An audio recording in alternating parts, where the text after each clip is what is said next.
नमस्कार मंडळी, नीलम्स किचनमध्ये तुमचं स्वागत आहे. जर तुम्हाला सकाळच्या नाश्त्यासाठी किंवा रात्रीच्या जेवणासाठी काहीतरी हेल्दी, प्रोटीनयुक्त आणि एकदम चविष्ट बनवायचं असेल तर आजची रेसिपी तुमच्यासाठीच आहे. आज आपण बनवणार आहोत ढाबा स्टाईल सोयाबीन भुर्जी.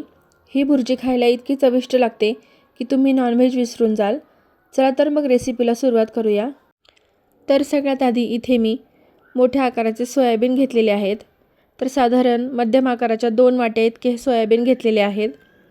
त्यानंतर पाणी गरम करून हे सोयाबीन भिजत घातलेले आहेत. आता या सोयाबीनना 10 ते 15 मिनिटं असंच भिजत ठेवायचं आहे. तोपर्यंत आपण याच्यासाठी लागणारा मसाला तयार करून घेऊया.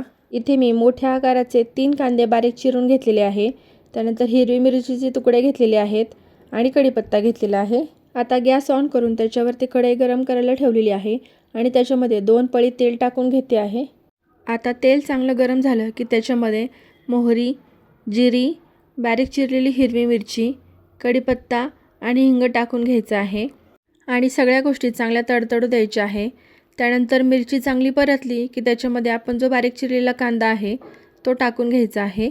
कांदा टाकल्यानंतर लगेचच मीठ टाकून घ्यायचं आहे, म्हणजे कांदा चांगला परततो आणि कांद्यामध्ये मीठही शिरतं.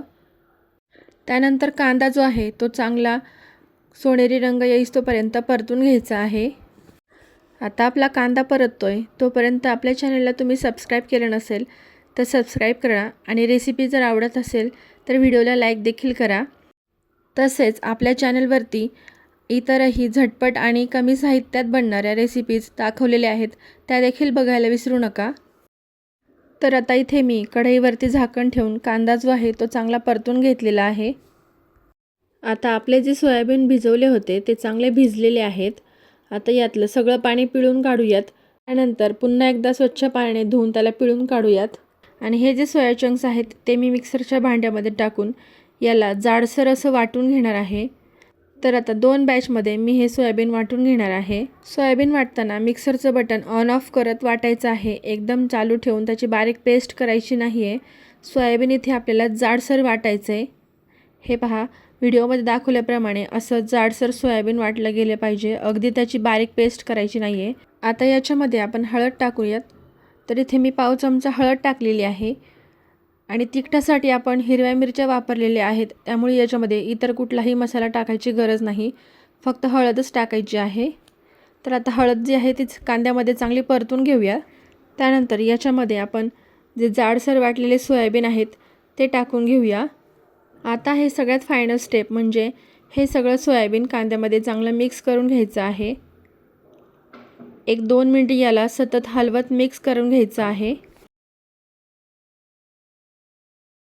यानंतर याच्यामध्ये चवीनुसार मीठ टाकून पुन्हा एकदा मिक्स करून याला झाकण ठेवून एक वाफ काढून घ्यायची आहे.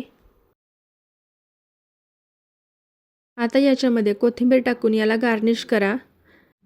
तर मंडळी, तयार आहे आपली गरमागरम आणि प्रोटीनने भरपूर सोयाबीन भुर्जी. ही भुर्जी तुम्ही चपाती, पराठा किंवा ब्रेडसोबत खाऊ शकता. तुम्हाला ही रेसिपी कशी वाटली कमेंटमध्ये नक्की कळवा आणि व्हिडिओ आवडल्यास लाईक, शेअर आणि सबस्क्राईब करायला विसरू नका. धन्यवाद.